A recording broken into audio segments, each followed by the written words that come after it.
बिस्मिल्लाहिर्रहमानिर्रहीम। अस्सलाम वालेकुम। मैं घर में दाखिल हुआ तो देखा मेरी बीवी बैठी रो रही है। मैंने पूछा क्या हुआ, आंखें क्यों लाल हो रही हैं, सब खैरियत तो है ना? फिर वो रोने लगी और कहा कि आज उस कमीने ने अपनी बीवी के कहने पर अपनी बूढ़ी माँ को फिर मारा है। मैंने उसका गम गलत करने के लिए कहा कि तुम्हें क्या, वो उसकी माँ है, तुम्हारी नहीं। और फिर वो ज़बान चलाती होगी, अपनी बहू के मामलात में दखल देती होगी। बीवी ने तलखी से जवाब दिया, ज़बान चलाती होगी, मामलात में दखल देती होगी। आपको कुछ मालूम भी है? उनको फालिज है, वो उठने बैठने के भी सहारे की मोहताज हैं, अटक अटक कर अपनी बात पूरी करती हैं। तुमने पहले कभी नहीं बताया कि उनको फालिज है। अच्छा छोड़ो, हम कर भी क्या सकते हैं। मैंने मौजू बदलने की कोशिश की। मेरा दिल करता है कि कुछ दिनों के लिए मैं उन बड़ी बी को अपने घर ले आऊं। मेरी बीवी ने कहा। क्या कहा? पागल हो गई हो? पराई मुसीबत अपने गले डालोगी? मुझे इस सोच पर गुस्सा आ गया और उसने मेरे गुस्से को नजरअंदाज करते हुए कहा, सिर्फ हफ्ते भर के लिए। नहीं नहीं, ये नामुमकिन है। और फिर वो क्यों देने लगा हमको अपनी माँ? मैंने कहा उसकी बीवी कई मर्तबा कह चुकी है कि बुढ़िया कहीं दफा हो, मरती भी तो नहीं। बीवी ने कहा, अच्छा वो ये कहती है। मैंने कहा बस अब आप मान जाएं और उनको अपने घर ले आएं। अच्छा जी, अब उनको घर लाने की जिम्मेदारी भी मेरी, और ये तो सोचो कि तुम उनको संभाल भी लोगी। मैंने कहा। उसने उदासी से कहा, हमारे बच्चे तो हैं नहीं, मैं भी घर में अकेली होती हूँ, सिवाय टीवी देखने के और क्या करती हूँ। हमारी शादी को 10 साल हो गए थे मगर औलाद न थी। इससे मुख्तसर अगले दिन वो बड़ी भी हमारे घर मुंतकिल हो गई।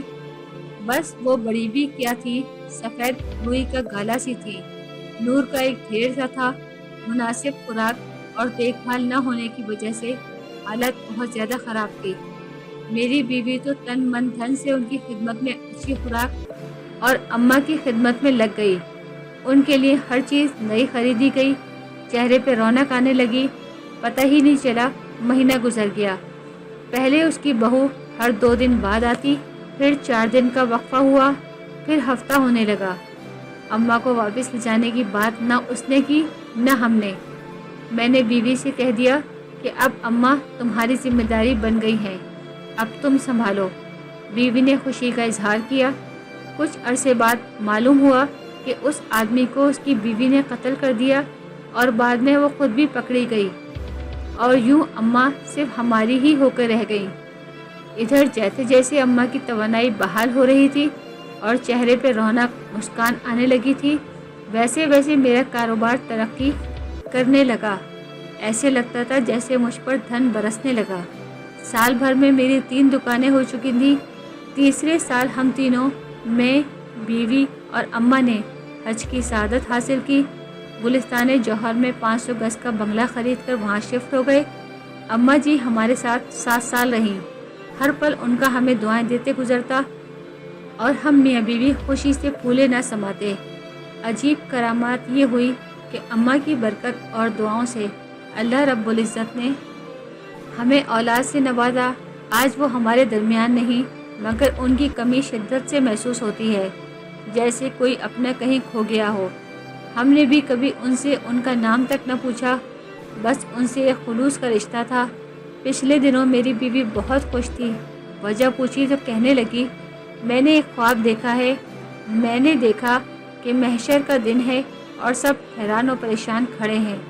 इनमें मैं भी खड़ी हूँ कि इतने में अम्मा आईं और मेरा हाथ पकड़कर कहने लगी, मुनीरा उधर आ, मेरे साथ तुझे पुल सिरात पार करा दूँ।